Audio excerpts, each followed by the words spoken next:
Assalamualaikum warahmatullahi wabarakatuh. Kawan, sebelum Anda memulai aktivitas hari, kita ikuti kajian syarat hikmah Dialog Fajar. Assalamualaikum warahmatullahi wabarakatuh. Kawan, kita kembali di program Dialog Fajar pagi hari ini bersama saya Adit Jufriansah. Dan sudah hadir di depan saya ada Ustadz Umar Zaini, pimpinan Pondok Pesantren Al-Quran Nurul Falah Surabaya. Assalamualaikum Ustadz. Waalaikumsalam warahmatullahi wabarakatuh. Alhamdulillah, pagi-pagi ketemu Ustadz tuh adem bener ya. Iya, lama saya nggak jumpa dengan Mas Adit ini. Masya Allah, alhamdulillah diberikan kesempatan kita nih ya. Diberikan takdir ya, pagi ini bisa jumpa lagi. Alhamdulillah. Nah kawan, pagi hari ini Ustadz Umar ingin membagikan makna dari salah satu rukun haji, yaitu sa'i. Ya, Anda tahu sa'i, ya kalau Anda sudah pernah berhaji, Anda mungkin bertanya-tanya, untuk apa kita melakukan atau bolak-balik jalan kaki 7 kali dari Bukit Safa ke Bukit Marwah dan sebaliknya? Untuk apa? Nah, ternyata di rukun haji yang satu ini atau sa'i ini ada makna yang harus kita renungi. Kita langsung bersama Ustadz Umar. Monggo Ustadz, silakan. Baik, terima kasih. Assalamualaikum warahmatullahi wabarakatuh. Waalaikumsalam warahmatullahi wabarakatuh. Alhamdulillah, asyhadu an la ilaha illallah wa asyhadu anna Muhammadan abduhu wa rasuluh. Allahumma salli wa sallim ala habibika nabiyyina Muhammad wa ala alihi wa sahbihi ajma'in. Amma ba'du. Kawan, apa yang disampaikan Mas Adit tadi saya kira masih sangat menarik kaitannya dengan serpihan-serpihan makna ibadah haji yang saat ini saudara-saudara kita sudah berdatangan di tanah air, di negeri tercinta ini. Tentu mereka sudah melakukan rukun-rukun haji, wajib haji di Mekah sana, berbagai macam kegiatan-kegiatan. Kemudian yang terpenting lagi adalah bagaimana setelah tiba di tanah air bisa mengimplementasikan, mengamalkan nilai-nilai dari perjalanan haji itu. Ya. Nah, kan itu yang terpenting Mas Adit ya. Jadi tidak sekedar seremonialnya, tetapi bagaimana bisa melaksanakan makna-makna pelajaran yang terkandung di balik kegiatan-kegiatan haji itu. Nah, ini juga bisa bagi mereka yang sedang melaksanakan haji dan juga bagi mereka-mereka atau kita-kita yang belum berhaji ataupun sudah lama berhaji, perlu kita ingat-ingat kembali, kita refresh kembali apa sih makna-makna ibadah haji itu yang bisa kita implementasikan dan harus kita implementasikan dalam kehidupan sehari-hari. Tentu sangat banyak rukun-rukun haji mulai dari ihram, niat, kemudian tawaf, sa'i, lempar jumroh, kemudian wukuf, itu kan rukun-rukun haji ya. Nah, pada pagi hari ini Mas Adit kita akan mencoba mengambil hikmah dari apa makna dari sa'i tadi itu. Tadi Mas Adit sudah menyampaikan ya, sa'i itu kan merupakan rukun atau wajib haji dari salah satu ibadah ritual dalam haji yang harus dilaksanakan. Di mana sa'i itu merupakan kegiatan berjalan kaki bolak-balik dari Bukit Safa ke Bukit Marwah. Disertai dengan lari-lari kecil setelah sampai di pilar hijau. Nah, aktivitas ini dilakukan sebanyak 7 kali. Nah, saya kira itu bagi mereka yang sudah haji bisa mengenang kembali ya bagaimana perjalanan itu atau ya lari-lari dan berjalan lari-lari kecil itu. Nah, kemudian sesungguhnya ini di balik itu merupakan kisah sejarah yang panjang.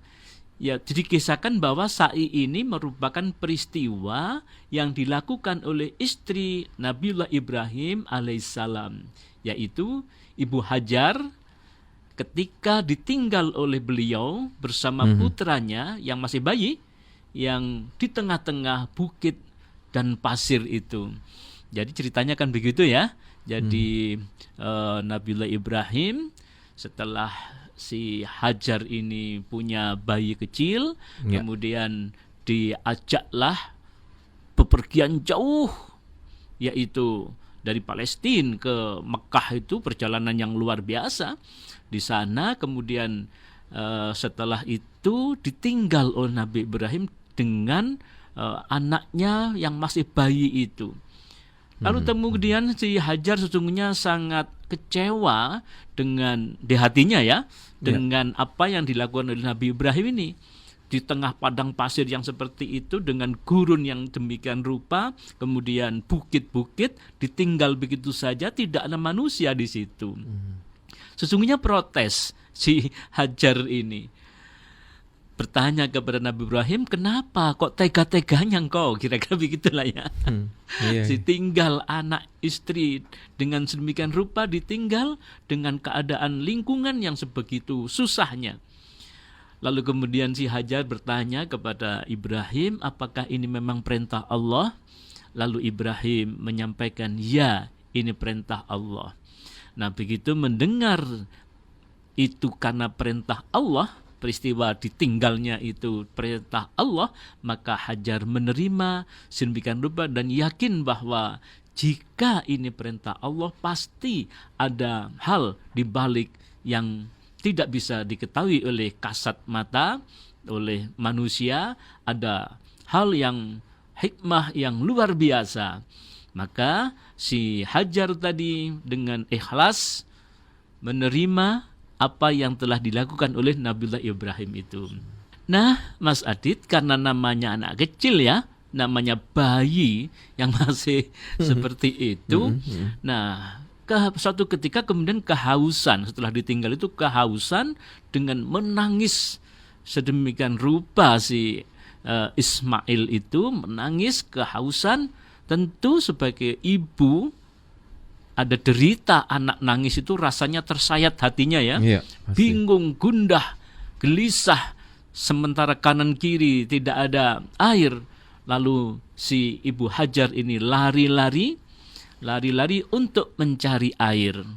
Mencari mata air. Di mana mata air? Di padang pasir yang seperti itu. Tidak ketemu. Ya, tidak ketemu, tetapi kemudian dengan izin Allah, si Hajar ini kemudian mendengar percikan air.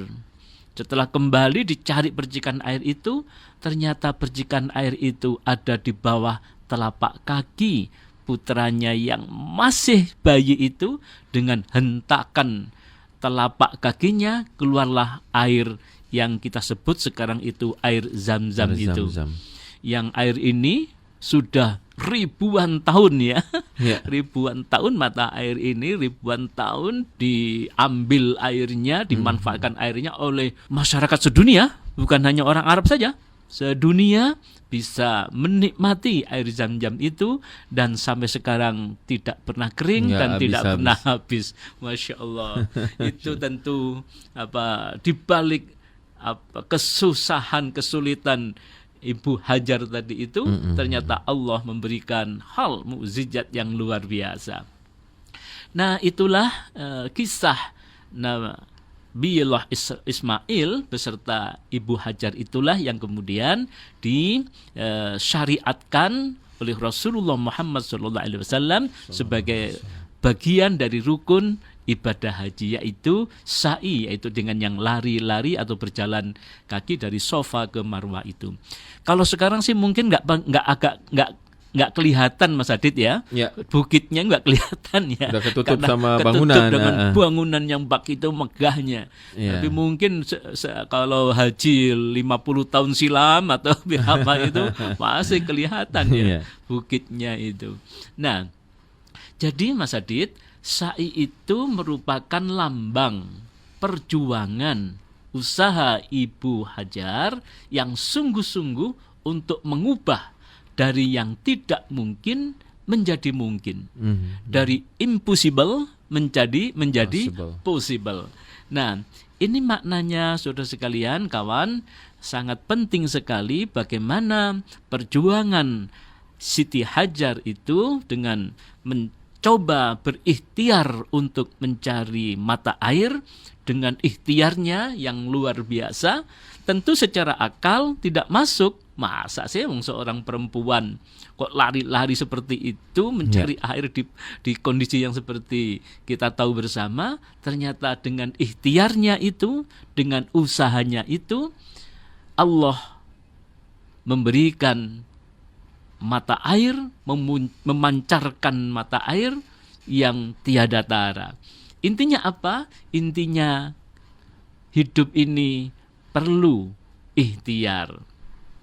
Jadi bagaimana memaknai ibadah sa'i dalam kehidupan sehari-hari? Bahwa hidup penuh dengan tantangan dan perjuangan. Maka sa'i memberikan pelajaran bahwa untuk menghadapi kehidupan manusia harus melakukan ikhtiar. Jadi kawan, dalam kehidupan sehari-hari, makna sa'i yaitu sesungguhnya bagaimana kita ketika menghadapi kehidupan ini yang penuh dengan tantangan itu harus selalu dilakukan dengan ikhtiar. Jadi gampangannya lebih itu Mas Adit ya. Jadi ikhtiarnya itu. Nah hasilnya itu Allah nanti sendiri yang akan menampakkan. Tidak tahu bagaimana menampakkannya Allah, memberikannya ikhtiarnya itu. Yang jelas Allah memang tidak akan mengubah nasib seseorang jika seseorang itu tidak mau mengubah nasibnya sendiri. Dan gak boleh berputus asa ya? Tidak boleh berputus asa. Yang penting ikhtiar, sekecil apapun ikhtiarnya. Itu yang terpenting. Jadi dalam Al-Quran itu kan disebutkan a'udzubillahi minasyaitonirrajim, innallaha la yughayyiru ma biqaumin hatta yughayyiru ma bi anfusihim. Ini ayat sangat populer dan konon ini Pak Insinyur Soekarno, presiden kita pertama, itu sangat senang sekali dengan ayat ini. Jadi ini selalu menjadi motivasi, selalu menjadi penyemangat bahwa negeri ini tidak akan bisa merdeka jika tidak ada ikhtiar, usaha mengubah nasibnya dari bangsanya sendiri. Ini beliau sangat senang dengan ayat ini untuk memberikan semangat bangsanya. Jadi bangsa itu tidak akan berubah jika bangsa itu tidak mau mengubah sendirinya. Termasuk diri kita juga menghadapi apapun tidak akan mengubah nasib kita jika kita tidak mau mengubahnya. Nah, jadi ikhtiar sekecil apapun. Ada kisah juga kawan yang sangat menarik, yaitu kisah ini yang dialami oleh ibu Nabi Isa alaihissalam. Jadi ibu Nabi Isa alaihissalam yaitu Maryam, waktu itu kan sempat dikucilkan Mas Adit. Dikucilkan, maksudnya bukan dikucilkan ya, artinya pernah hidup menyendiri karena menghadapi situasi keadaan yang mengkhawatirkan. Beliau hidup menyendiri.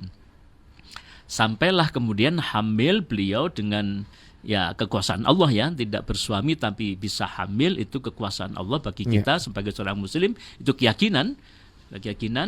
Nah, ketika dalam kondisi hamil itu sedang kelaparan beliau. Maryam kelaparan. Lalu oleh Allah dalam Al-Qur'an disebutkan di surat Maryam ayat 25, a'udzubillahi minasyaitonirrajim, wa huzzi ilaiki bijid'in nahlati tusaqit alaiki rutaban janiyya. Pegang dan goyanglah sekuat tenagamu pangkal pohon kurma itu ke arahmu. Niscaya pohon itu akan menggugurkan buahnya yang masak kepadamu agar kamu dapat memakannya. Jadi Mas Adit, Ibu Maryam yang sedang hamil tentu saja fisiknya sangat lemah. Nah, tetapi oleh Allah diperintah untuk memenuhi makanannya tadi itu untuk menggoyang-goyang pohon korma. Saya kira semua tahu pohon korma itu seberapa kokohnya ya. Benar. Gede gitu. Iya, kokohnya pohon korma sudah berduri lagi kan. Itu suruh menggoyang. Nah, kemudian dari goyangan itulah kemudian dihentak-hentakkan turunlah atau jatuhlah pohon kurma itu untuk dimakan. Itu artinya apa? Artinya adalah ikhtiar. Yang Iya. secara akal tidak mungkin. Benar, Tapi Allah masih memerintahkan untuk berikhtiar, untuk menggoyang-goyangkan itu. Mungkin di situ ujiannya Ustaz ya. Betul. Artinya ketika apa yang diperintahkan oleh Allah tidak masuk logika manusia, apakah si manusia ini masih mau mengerjakan atau tidak? Betul. Ujiannya di situ ya. Ujiannya di situ. Jadi jadi yang tidak mungkin menjadi mungkin. Iya, Impossible kan? Tetapi dengan ikhtiar menjadi mungkin. Iya, atas izin Allah. Atas izin Allah tentu saja semuanya. Iya. Jadi itu yang terpenting bagi hidup kita ini, karena sesungguhnya hidup ini kan memang sudah dijatah rezeki kita ini. Iya. Sudah ada jatahnya, tapi kita nggak tahu berapa jatahnya kita itu kan. Jatah kita berapa kita nggak tahu. Dalam Al-Quran sangat jelas. A'udzubillahi minasyaitonirrajim. Walau basatallahu rizqa li'ibadihi labaghaw fil ardi walaki yunazzilu biqadarim ma yasha. Innahu bi'ibadihi khabirum basir. Dan sekiranya Allah melapangkan rezeki hamba-hambanya, niscaya mereka akan berbuat melampaui batas di bumi. Tetapi Dia menurunkan dengan ukuran yang Dia kehendaki. Sungguh Dia maha teliti terhadap keadaan hamba-hambanya. Allah maha melihat. Jadi begitu Mas Adit. Jadi sudah ada takarannya manusia itu. Kita ini sudah ada takarannya. Dan Allah tahu kalau saja Mas Adit ini dikasih perusahaan pabrik 5 gitu, wah kira-kira melampaui batas nanti itu. Nggak cukup segini aja. Kemampuannya nggak cukup, belum cukup. Segini sajalah Dit itu supaya Iya. kira-kira begitulah ya. Tapi yang namanya ikhtiar itu tetap harus kita lakukan. Bagaimana ikhtiarnya? Tentu harus melalui ijtihad. Ijtihad itu berpikir, mencari metodologi kayak apa, caranya bagaimana. Tetap harus melakukan itu. Melibatkan akal pikiran dengan sungguh-sungguh. Iya. Kemudian dengan jihad. Jihad itu dengan fisiknya. Kayak Maryam tadi itu. Dengan sungguh-sungguh, dengan fisiknya dihentak-hentak betul. Begitu juga si Ibunda Hajar itu kan fisiknya terlibat. Dengan lari-lari itu mencari. Nah, jadi dengan ijtihad, jangan berpikir bagaimana caranya ya. Kemudian dengan jihad sungguh-sungguh, dengan fisiknya, kemudian dengan mujahadah. Artinya apa? Setelah pikiran kita, fisik kita, lalu kita mohon kepada Allah, kita pasrahkan kepada Allah Subhanahu wa taala dengan mujahadah. Iya, baik. Luar biasa sekali pagi hari ini kawan. Semoga Anda yang sedang ada dalam masalah, sedang dalam kebingungan, kegelisahan, kegalauan dan semacamnya itu tetap berikhtiar, tetap meminta sama Allah jalan keluar ya Ustadz ya. Dan tetap jangan berputus asa.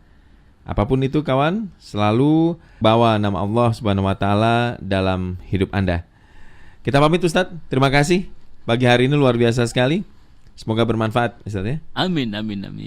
Baik, saya akhiri kawan program Dialog Fajar pagi hari ini. Wassalamualaikum warahmatullahi wabarakatuh. Waalaikumsalam warahmatullahi wabarakatuh. Program Dialog Fajar yang baru Anda simak kerjasama Suara Surabaya dan Pesantren Al-Quran Nurul Falah Surabaya, lembaga dakwah yang amanah, profesional, dan berbasis Al-Quran. Pesantren Nurul Falah mencetak guru-guru Al-Quran dengan metode tilawati dan tahfidz Al-Quran. Informasi dan pemberian donasi hubungi 031 828 1278 atau nurulfalah.org. Wassalamualaikum warahmatullahi wabarakatuh.